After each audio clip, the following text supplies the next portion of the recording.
नमस्कार दोस्तों, मैं doctor Ayush Jain, consultant laparoscopic and general surgeon. पिछले अंक में हमने देखा दशानन अपने परिवार समेत पास के वन में रुक गया।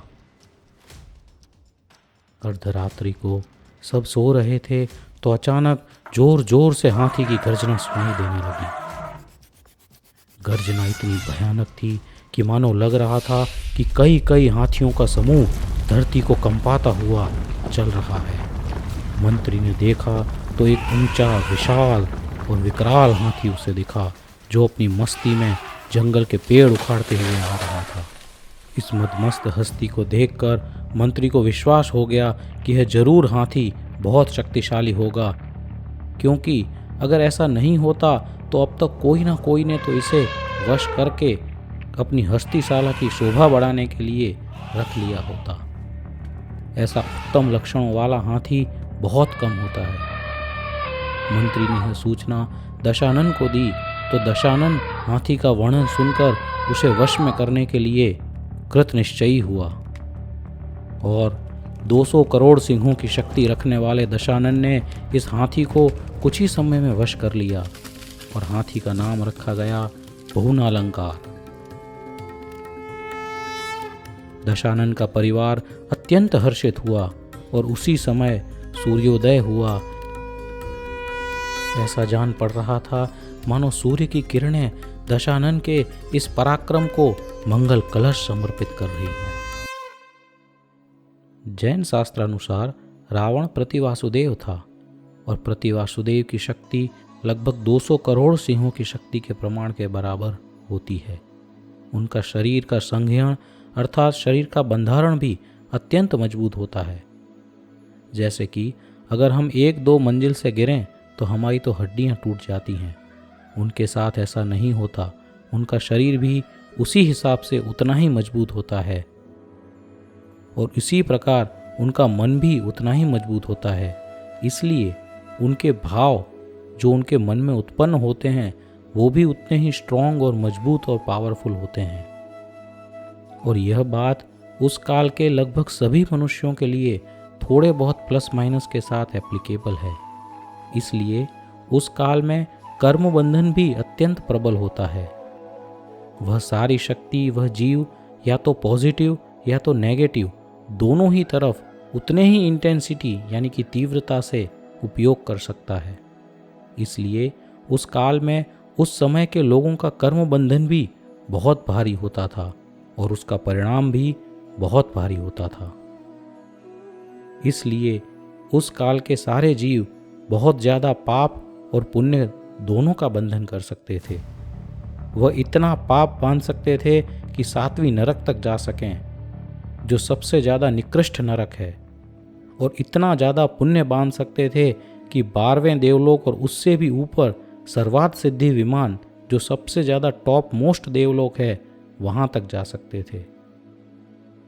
जबकि इस काल में यह जीव मैक्सिमम इतना ही पाप बांध सकता है कि वह 2री या 3री नरक तक जा सके, और मैक्सिमम इतना ही पुण्य बांध सकता है कि वह 2री या 3री देवलोक तक जा सके। उससे ज़्यादा पाप पुण्य आज के मनुष्य से संभव ही नहीं है। अब हम हमारी मूल कथा पर वापस आते हैं। दशानन ने बहुनालंकार हाथी को वश में कर लिया था और परिवार के लोग सुबह होने तक उसकी पूरी बातें कर रहे थे। उसी समय आकाश से उतरकर एक विद्या पुरुष वहाँ पर आया। पुरुष अत्यंत कांप रहा था और उसके पूरे शरीर पर घाव और खून के निशान थे। पुरुष ने आकर दशानन को हाथ जोड़कर कहा, हे दशानन, आपके वैश्रमण को हराने के बाद आपके बल का भरोसा हृदय में रखकर वानर नरेश किष्किंध के पुत्र सूर्यरज और यक्षरज अपने किष्किंध नगर में गए थे। वहाँ विद्याधर इंद्र के द्वारा नियुक्त किए हुए राजा यम के साथ उनका भयंकर युद्ध हुआ और युद्ध के पश्चात वह राजा यम ने दोनों भाइयों को पकड़ के अपने बंदी गृह में डाल दिया है और उसके बंदी गृह में वह उन्हें नरक के समान यातनाएं दे रहा है। यहाँ थोड़ा रुककर मैं बताना चाहूँगा कि राक्षस वंश और वानर वंश में मित्रता थी, जब राक्षस वंश में राजा सुकेश था, अर्थात रावण के दादा के पिताजी थे, उस समय वानर वंश में राजा किष्किंध था, जिसने एक पर्वत के ऊपर किष्किंध नगर बसाया था और उसके 2 पुत्र हुए थे, सूर्यरज और यक्षरज, और एक पुत्री हुई थी जिसका नाम था सूर्यकमला। पिछले कुछ एपिसोड में हमने ज़्यादातर राक्षस वंश का ही इतिहास बताया है। राक्षस राज सुकेश, उनके 3 पुत्र माली, सुमाली और माल्यवान, फिर माली के बेटे रत्नश्रवा और रत्नश्रवा के पुत्र दशानन। तो इस राक्षस राज सुकेश के काल में वानर राज किष्किंध हुए थे और ये किष्किंध के बेटे यानी कि सूर्यरज और यक्षरज। तो अब यहाँ पर यह प्रश्न होता है कि ये सूर्यरज और यक्षरज तो रावण के दादा की उम्र के रहे होंगे, क्योंकि राक्षस वंश में जब 4 पीढ़ियाँ निकल गईं तब वानर वंश में सिर्फ 2 ही पीढ़ी थी। लॉजिकली देखने पे तो ये लगता है कि चौथी पीढ़ी के व्यक्तियों को तो अब तक मर जाना चाहिए, क्योंकि एक साथ 4-4, 5-5 पीढ़ियाँ कैसे हो सकती हैं। यह बात लॉजिकल नहीं लगती। पर यहाँ पर मैं बताना चाहूँगा कि यहाँ पर ऐसा क्यों है।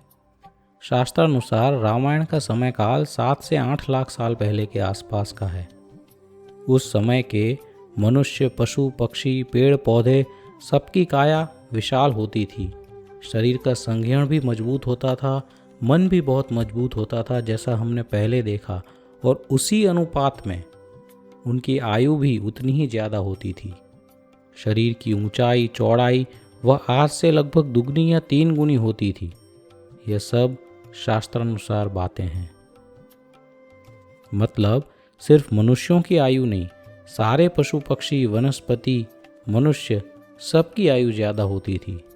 इसलिए एक साथ 4-4 या 5-5 पीढ़ियाँ साथ में होती थीं। जैसा कि आपने महाभारत में भी देखा होगा कि भीष्म पितामह की उम्र कितनी ज़्यादा थी। वह लगभग 4वीं या 5वीं पीढ़ी के लोग थे और फिर भी वह सब साथ में थे।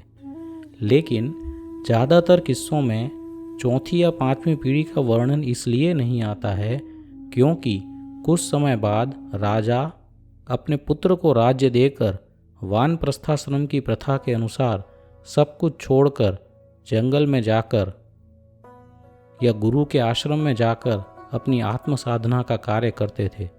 इसलिए वह वात व्यवहार से और राज्य के सब कार्यों से कट ऑफ हो जाते थे। इसलिए फिर जो कथा आती है उनमें उनका वर्णन नहीं आता। ठीक इसी प्रकार का यहाँ पे भी देखने को मिलेगा, क्योंकि अभी तक राम, लक्ष्मण और सीता का तो जन्म ही नहीं हुआ था। ऐसा हो सकता है कि शायद राक्षस वंश में पुरुषों का विवाह जल्दी हो गया हो और पीढ़ियाँ जल्दी आ गई हों, और वानर वंश में उतनी जल्दी ना हुई हो।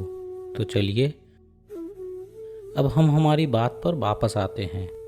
चक्रवर्ती हरिसेन का चरित्र सुन के भाव विभोर हुआ दशानन अपने परिवार सहित पास के पर्वत पर विश्राम के लिए रुका था, और दूत ने आकर उन्हें बताया कि सम्राट किष्किंध के पुत्र सूर्यरज और यक्षरज को बंदी बना लिया गया है और उन्हें नरक के समान यातनाएं दी जा रही हैं।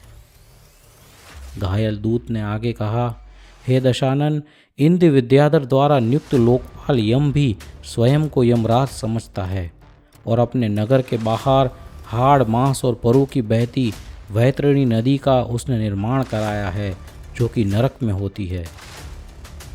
और नरक में जिस जिस प्रकार से दुख दिए जाते हैं वह सारे दुख देने की व्यवस्था उसने अपने नगर के बाहर काल कोठरियाँ बनवाई हैं, उसमें उसने तैयार करवाई हैं।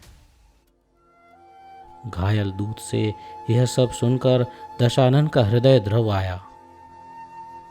इस प्रकार बंदी जनों को पीड़ा पहुंचाने का वर्णन सुनकर उसने निश्चय किया कि वह इन सब को कारागृह से मुक्त करवाएगा। आगे क्या हुआ यह जानेंगे हम अगले अंक में। Please like, share and subscribe, और आपके विचार हमें कमेंट सेक्शन में साझा कीजिए।